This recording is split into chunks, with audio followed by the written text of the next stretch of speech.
Assalamualaikum dan salam sejahtera. Saya Najib Arif. Ini Agenda Awani. Malam ini kita memberikan tumpuan. Selepas 2 tahun lebih kita menyaksikan penularan COVID-19 dan akhirnya kita akan berpindah kepada fasa endemik kalau kita melihat pembukaan sempadan dilaksanakan. Sepanjang 2 tahun ini banyak yang kita pelajari dalam sudut aspek ekonomi kita dan antara salah satu yang kita pelajari iaitu bagaimanakah adaptasi perubahan kepada digitalisasi ini bergerak begitu pantas dalam tempoh 2 tahun ini. Sepatutnya tempoh yang mengambil masa mungkin 5 ke 6 tahun dipendekkan kepada hanya 2 tahun. Itu realiti yang berlaku di Malaysia dan juga seluruh dunia. Namun bagaimanakah bergerak ke hadapan, bagaimanakah kita memanfaatkan kecepatan adaptasi ini untuk sama-sama meningkatkan ekonomi, pemulihan ekonomi dan juga kepada kemaslahatan ekonomi rakyat secara keseluruhannya. Itu yang saya bincangkan pada malam ini. Saya berbesar hati kerana malam ini tetamu yang cukup istimewa. Saya bersama dengan Menteri Kewangan, Tengku Datuk Seri Zafrul Abdul Aziz. Saya bersedia pada ketika ini. Datuk Seri, terima kasih kerana bersama kami pada jam ini. Mungkin pertama sekali, kalau kita bercakap yang paling terkini lah tentang digitalisasi ini adalah tentang 5G, roll out 5G dan sebagainya. Kalau kita melihat sasaran yang ditetapkan oleh kerajaan itu sekitar 40% populasi itu akan diliputi dengan 5G, 5G ini dan akan bergerak kepada 80%. Kemudian, namun bagaimana untuk kita melihat kepentingan teknologi ini? Kerana ada kalanya golongan muda sebagai contoh melihat bahawa mungkin 4G, 4G sudah mencukupi untuk kapasiti yang mereka gunakan pada ketika ini. Kepentingan memiliki 5G dan bagaimana ini boleh dimanfaatkan untuk golongan muda sendiri. Terima kasih Najib. Kalau kita lihat dari segi perkembangan teknologi yang seperti yang sebutkan tadi, kita sebenarnya memerlukan connectivity yang lebih pantas. Ya. Kita perlukan lebih data, kita perlukan lebih speed, more speed, terutamanya kalau kita nak keep up lah dengan teknologi. Kalau dibandingkan, 5G adalah lebih kurang 10 hingga 100 kali ganda lebih laju kalau kita bandingkan dengan 4G. Teknologi 5G ini akan meningkatkan kualiti komunikasi, dia akan meningkatkan teknologi, kita punya penghantaran data dan juga hiburan lah. Orang muda pun banyak menggunakan 5G. Teknologi 5G ini secara tidak langsung juga dapat memacu pelaburan dalam inovasi baru. Ya, menerusi kepantasan yang drastik yang saya sebut tadi dan juga memungkinkan pemindahan teknologi transfer sekaligus mencipta lebih banyak peluang pekerjaan yang berkemahiran tinggi. Menurut the Malaysian Institute of Economic Research, MIER, pelaksanaan teknologi 5G ini dijangka akan menyumbang sehingga lebih 12.7 bilion ringgit kepada ekonomi negara di antara tahun 2021 hinggalah tahun 2025. Belia ataupun golongan muda harus memanfaatkan limpahan ekonomi ini dan merebut peluang melayari gelombang teknologi global ini. Kerajaan menyasarkan untuk meningkatkan tahap produktiviti sektor ekonomi sebanyak 30% menjelang 2030. This will be enabled lah by our rollout ni 5G deployment kita, dan seperti saya sebut tadi rangkaian 5G ini akan memacu inovasi Malaysia juga. Kita akan meningkatkan daya saing negara kita di peringkat global. Dan sudah pasti kita melihat sejak 2 tahun lepas apa yang kita banyak belajar, khususnya untuk usahawan PMKS kita termasuk di luar bandar, di pinggir bandar dan sebagainya, adaptasi dan juga perpindahan mereka menggunakan e-dagang. Ini antara apa yang disebabkan keterpaksaan mereka tetapi untuk kebaikan mereka pada ketika itu. Kan? Kalau kita melihat usahawan ini berpindah kepada, namun kalau kita melihat pada ketika ini ekonomi sudah pun dibuka, jaminan diberikan tidak akan ditutup kembali. Mungkin akan ramai melihat bahawa e-dagang ini akan menyusut dan sebagainya. Ini tanggapanlah pada pandangan Datuk Seri sendiri, adakah ini akan menyusut ataupun terus meningkat, dan juga bagaimana golongan muda khususnya yang menceburi bidang perniagaan, yang hilang kerja menceburi bidang perniagaan harus memanfaatkan e-dagang ini di Malaysia. Mungkin Najib, kalau kita lihat e-dagang ni sebenarnya telah berkembang semenjak sebelum lagi pandemik COVID-19. Pandemik ini cuma mempercepatkan lagi perkembangan e-dagang. Saya nak tanya Najib satu soalan mudah lah. Sebelum pandemik ini, adakah Najib lebih menggunakan e-dagang berbanding sekarang? Sebelum pandemik 50-50, sekarang totally e-dagang. Totally, ya. Jadi kita boleh lihat sendirilah bahawa orang ramai pun dah biasa menggunakan. It is like a new normal kan. Nak patah balik tu saya rasa tak adalah. Kita dah, it's a new culture, new normal untuk rakyat kita. Jadi kalau sebelum ni kita nak beli makanan, kita kena keluar contohlah, ya, lebih ramai yang dah selesa nak beli makanan melalui online, juga tak nak sangkut dalam jam, ramai yang menggunakan Grab dan sebagainya. Kita dah dapat lihatlah, ya, di mana ramai rakyat Malaysia yang telah walaupun ekonomi dibuka, tapi penggunaan e-commerce tu masih lagi tinggi dan masih lagi meningkat. It has accelerated, meningkatkan lagi penggunaan. Saya percaya e-dagang ni akan terus berkembang secara eksponensial, ya, kerana ia ternyata mempunyai beberapa kelebihan. Ia lebih mudah, contohnya mampu membuka juga pasaran yang luas, menjimatkan masa dan juga memberi pengguna lebih pilihan, more choices. Ya. Kerajaan juga telah mengumumkan pelbagai inisiatif seperti Digital Malaysia dan juga Digital Malaysia ini sebagai pemangkin untuk mencapai aspirasi ekonomi digital negara. Digitalization, ya, ataupun pendigitalan sentiasa menjadi keperluan strategik bagi Malaysia untuk mencapai pertumbuhan ekonomi yang inklusif dan juga mampan. Daripada tahun 2020, ya, ekonomi digital kalau kita lihat membentuk 22% daripada KDK Malaysia dan dijangka menjana 500,000 pekerjaan sebenarnya menjelang tahun 2025. Walaupun kita lihat, tiada negara yang terkecuali daripada kesan buruk pandemik COVID-19, tapi kemajuan dan ketersediaan digital dan kesan teknologi yang meluas telah membolehkan kerajaan kita mengurangkan kesan yang paling teruk akibat penutupan ekonomi, serta membolehkan lebih banyak sektor ekonomi pulih dengan lebih pantas. Ya, walaupun kita dapat lihat banyak penjualan fizikal ni, perniagaan fizikal dihadkan pada bulan awal-awal pandemik, ya, kita ada PKP 1, PKP 2 semua. Tetapi teknologi membenarkan aktiviti dalam talian ini diteruskan. Sebagai contoh, pembelian dalam talian ni meningkat sebanyak 144%, ya, di mana penghantaran makanan dalam talian saja meningkat sebanyak 61% dan juga pembelian selain daripada bahan makanan dalam talian meningkat sebanyak 53%. Jadi ringkasnya, pendigitalan ini amat penting dalam mengukuhkan daya tahan ekonomi kita. Sebenarnya kalau kita boleh lihat, para belia ni lebih pantas beralih ke e-dagang. Ada contoh dalam sini saya dapat lihat bahawa dia adik Azim ni bermula dia jual t-shirt je, dan kini beliau telah berjaya membina sebuah empire iaitu Bulan Bintang namanya. Dia mula dengan hanya 200 pasang kurta, dan kini perniagaan beliau dah cecah berpuluhan ribu pasang kurta dan juga baju Melayu. Kalau nak beli baju Melayu, dia mula dengan Instagram, ya. Instagram beliau beliau Bulan Bintang HQ, ya. Ramadan pun dah dekat ni. Jadi ini salah satu contoh lah bagaimana belia yang bijak menggunakan pendigitalan untuk meningkatkan kualiti hidup mereka. Ini adalah pengembangan yang sangat pantas macam Dr. Sri sebutkan tadi. Sebelum ini berlaku, COVID hadir saja, COVID mempercepatkan lagi pengembangan tersebut. Tapi sekarang ini soal bagaimana untuk menguruskan pengembangan yang pantas ini. Dasar perlu tepat supaya kita capailah kepada objektiviti dan sebagainya. Mungkin tadi Dr. Sri ada sebutkan juga tentang kita ada My Digital sebagai contoh, melaksanakan dan sebagainya. Apa lagi cara kita untuk menguruskan perkara ini supaya kita memastikan momentum itu berterusan, tidak hanya separuh jalan dan sebagainya, dan pada akhirnya ia membawa kepada kesan berganda itu terus sampai ke peringkat sebawah yang mungkin untuk dirasai dari segi digitalisasi ini. Ya. Memang ada, tapi cabarannya pun ada juga, ya. Ini termasuklah kita kena bina ekosistem yang menyokong usaha pendigitalan perusahaan tempatan, ya, dan juga penyediaan infrastruktur jalur lebar dan teknologi digital yang berkualiti.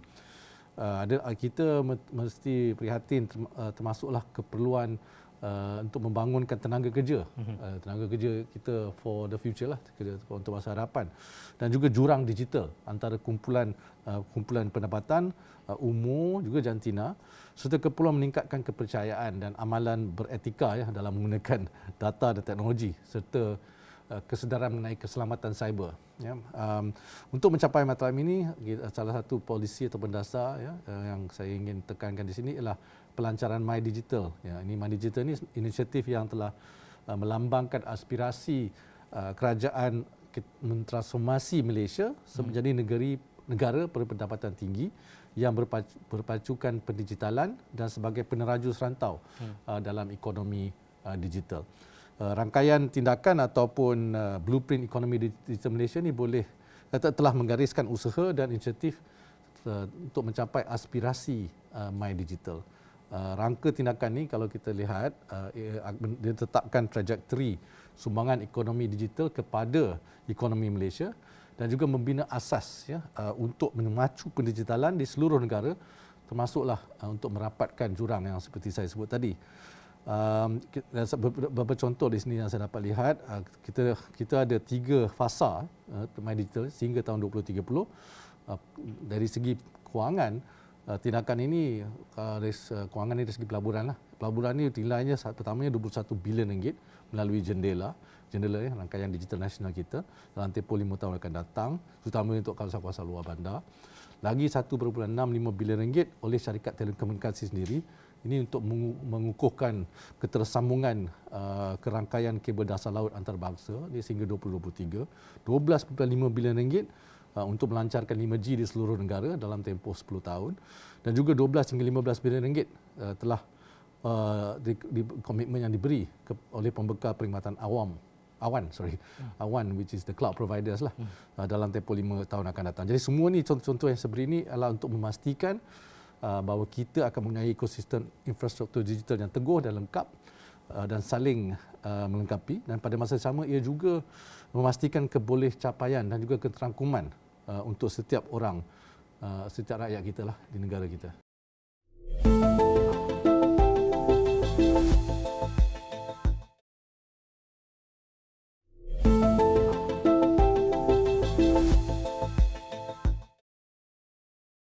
Banyak inisiatif yang kita laksanakan. Sudah pasti dalam Belanjawan 2022 yang dibentangkan sebelum ini juga kita melihat banyak juga inisiatif diumumkan, dan sudah pasti ini juga pada setakat kepada bulan ini sebagai contoh, orang mungkin ramai melihat apa yang mereka dapat, bagaimana untuk memohon dan sebagainya, golongan belia, ke mana harus mereka pergi. Kalau boleh kita recap sedikit mungkin pengumuman ini supaya kita faham sudah ada inisiatif yang digariskan dan ada cara untuk mereka mendapatkan dan juga yang boleh memberikan manfaat kepada golongan belia ini.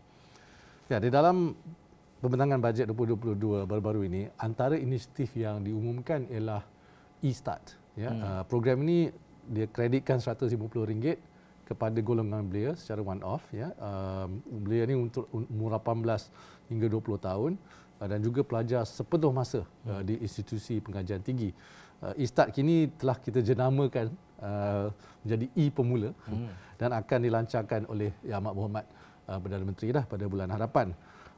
Itu satu contohlah, memang banyak lagi inisiatif dan grant yang kita telah umumkan semasa pembentangan bajet 2022.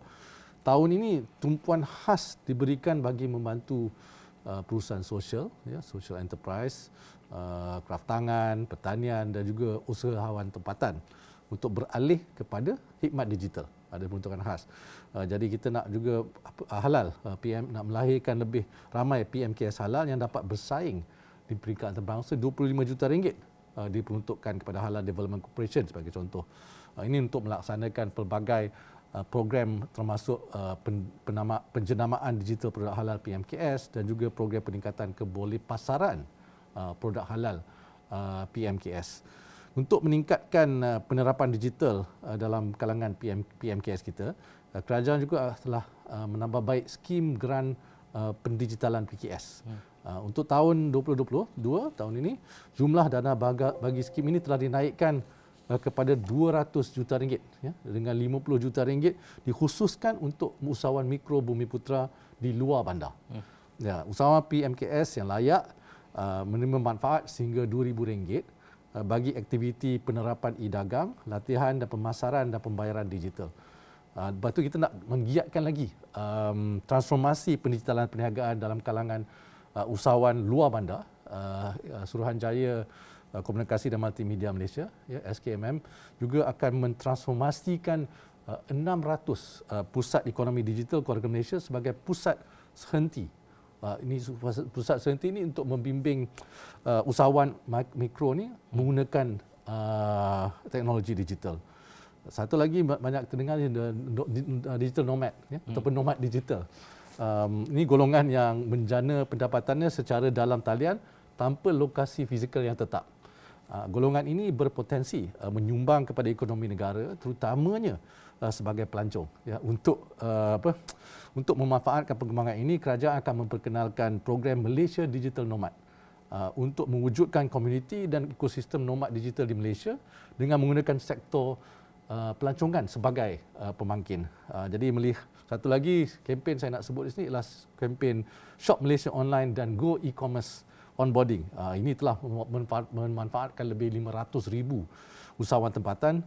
Kerajaan juga terus meneruskan program ini dengan peruntukan 250 juta ringgit. Kalau ada masa Najib, saya nak berkongsi kejayaan beberapa usahawan yang telah dapat manfaat inisiatif pendigitalan kerajaan. Pertamanya ada nama wanita ni Cik Chin Ah Yim.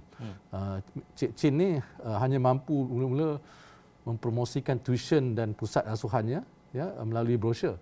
Dan brosur ini tahu je lah orang bukannya baca-baca sangat brosur ni. Setengah tu tak sempat baca dan dan buang tu sampah je. Tapi sekarang dia dah belajar cara menggunakan media sosial untuk mengiklankan perkhidmatannya dan dia juga telah meluaskan pengajaran kepada pengajian dalam talian ya. Dia mengajar lebih ramai orang melalui online.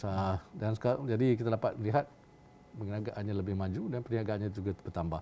Seorang lagi ialah Encik Murugarasan. Ini daripada syarikat peralatan elektronik. Syarikat beliau ada di Ipoh di Perak. Isu utama ialah cara nak tingkatkan pelanggan dah. Tapi bila dia dah gunakan aplikasi digital dia boleh kurangkan transaksi fizikal. Sekarang ini dengan internet saja dia dapat beribu-ribu pelanggan dan bukan je pelanggan di Ipoh tapi pelanggan di seluruh negara. Jadi Najib, ini adalah antara sebilangan kecil usahawan yang berjaya memanfaatkan daripada inisiatif yang saya sebutkan tadi. Jadi para perusahaan di luar di sana kita patut tap on this opportunity lah. Golongan belia lah khususnya anak muda dan sebagainya. Ramainya golongan belia. Ya. Kalau kita bercakap tentang golongan belia ni, sekarang kalau kita melihat perbualan mereka kecenderungan mereka untuk lakukan iaitu kalau habis belajar ramai yang berfikiran bahawa nak wujudkan startup dan sebagainya. Mungkin banyak idea dan sebagainya. Tapi kalau kita melihat data sebelum ini, startup ini sekiranya tidak dibimbing ataupun dibawa dengan baik, 5 tahun mungkin sudah ada yang gulung tikar, ada banyak kes begitu. Kali ini bagaimana untuk kita melihat bahawa kemahuan mereka untuk startup ini dan bagaimana ekosistem kita adakah cukup mampu menyokong mereka? Kerana sebelum ini ada pertikaian dan juga persoalan yang timbulkan bahawa ekosistem kita terlampau kecil untuk startup itu berkembang menjadi yang lebih besar, unicorn dan sebagainya. Bagaimana ekosistem kita ketika ini dan apa yang boleh kita lakukan lagi untuk menambahbaikan?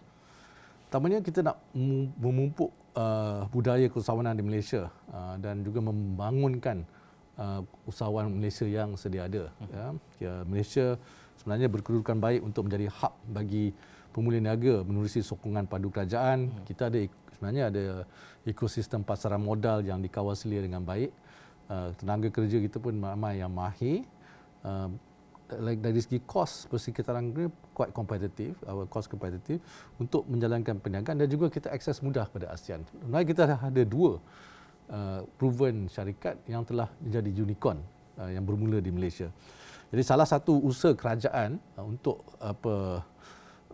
accelerate this development ni ialah untuk menubuhkan penjana kapital sedia berhad ataupun penjana kapital. Ini ditubuhkan pada tahun 2020.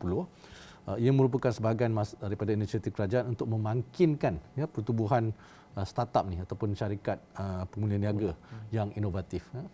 Jadi bergantung kepada kematangan startup ini, pembiayaan akan diperuntukkan dalam 4 peringkat berbeza berdasarkan kitaran hayat modal teroka ni lah, venture cap ni.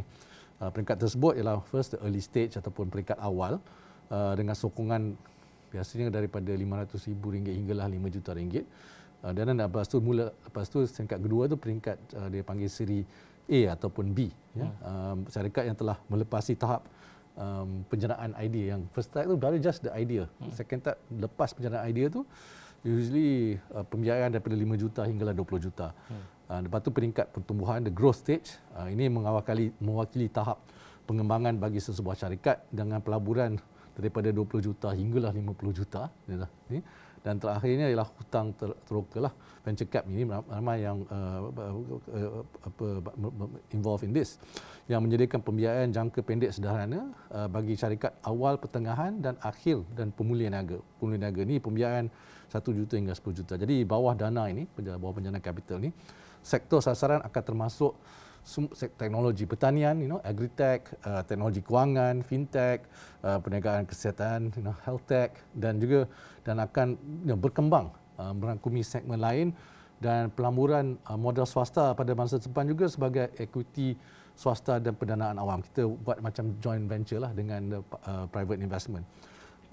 Yang joint venture ni disediakan oleh dana modal teroka ni dengan private sector tempatan dan juga asing, dan kerajaan pada masa itu telah memadankan one to one lah, satu ke satu, hanya selepas mereka melakukan pembiayaan. Jadi konsep kerjasama awam swasta ini berpotensi juga untuk menarik pelaburan modal swasta asing ke dalam syarikat pemulihan niaga dan juga PKS melalui program pendanaan modal. Jadi setakat ini sejumlah 1.3 bilion ringgit sebenarnya telah berjaya dikumpul berdasarkan padanan satu dana ni oleh Kementerian Kewangan, dan lebih daripada 1 bilion ni 750 juta merupakan modal pelabur asing dan swasta tempatan. Kita telah luluskan 39 pelaburan, jumlahnya dah 325 juta di bawah program dana bencana nasional, dan kita telah dua daripadanya telah berjaya sebenarnya mencapai status unicorn. Yang disebutlah unicorn ni dah definition lebih 1 bilion US dollar. So, jadi selain itu kerajaan juga telah meruntukkan 20 juta kepada Cradle Fund, ya. Ramai tahu bahasa Cradle Fund ni sebagai penyelaras ekonomi ekosistem startup untuk mempergiatkan usaha memulih dan membina daya tahan ekonomi startup ni. Jadi kita sebut tadi My Digital, selaras dengan matlamat My Digital, My Startup ni akan dilaksanakan secara berfasa. Ada My Startup juga untuk memberi manfaat kepada lebih 2,500 dan mewujudkan 2,500 syarikat, insya-Allah mewujudkan 5,000 peluang pekerjaan. Jadi saya harap para belia kita akan dapat memanfaatkanlah pelbagai bantuan yang disediakan oleh kerajaan untuk meningkatkan perniagaan mereka. Itu benda penting, dan juga segala maklumat ini, kalau sebelum ini katakan komunikasi itu adalah sukar disampaikan, tapi kali ini semua ada di laman web yang disediakan khusus, dan semua itu disenaraikan di bawah satu laman web, kan? Yes, okay. Betul. Laman web. Nama webnya adalah budget. Kan? Manfaat bajet. Manfaat bajet 2020. Okey. Ya. Terima kasih Datuk Seri kerana meluangkan masa bersama kami. Ini adalah topik, kalau ada kalanya kita melihat bahawa mungkin berat pada pandangan kebanyakan orang. Namun ini penting kerana apa? Ini adalah soal pemulihan ekonomi dan juga soal bagaimana apa yang disediakan, dan orang ramai perlu tahu apa yang disediakan dan di mana mereka harus dapatkan, dan juga bagaimana ini harus digunakan sepenuhnya. Kerana pada akhirnya ini juga memacu kembali pemulihan ekonomi itu pasca 2 tahun kita berdepan dengan pandemik. Kita pun sudah membuka sepadan, kita pun akan bergerak kepada endemik selepas ini. Maka inilah tempoh masanya yang cukup penting untuk orang ramai usahawan, golongan belia khususnya, untuk melihat, dan bagi Kementerian Kewangan, kesemua ini akan dilaporkan untuk setiap bulan di bawah, kali ini dinamakan adalah laporan kewangan rakyat. Yes, kan? setiap minggu. Setiap minggu, dan kali ini sudah memasuki edisi ke-90. Yes. Untuk laporan kewangan rakyat ini. Betul. untuk inilah update lah, ya, apa yang dah diberi, ke mana, siapa yang menerima dan sebagainya. Kekurangan juga dinyatakan dalam laporan tersebut. Terima kasih Dr. Sri kerana meluangkan masa bersama kami pada jam ini. Itu saja masa yang kita ada untuk agenda awani pada malam ini. Kami akan rangkumkan semua ini di laman web kami astroone.com. Sekian saja, saya Najib Arif. Assalamualaikum, salam hormat.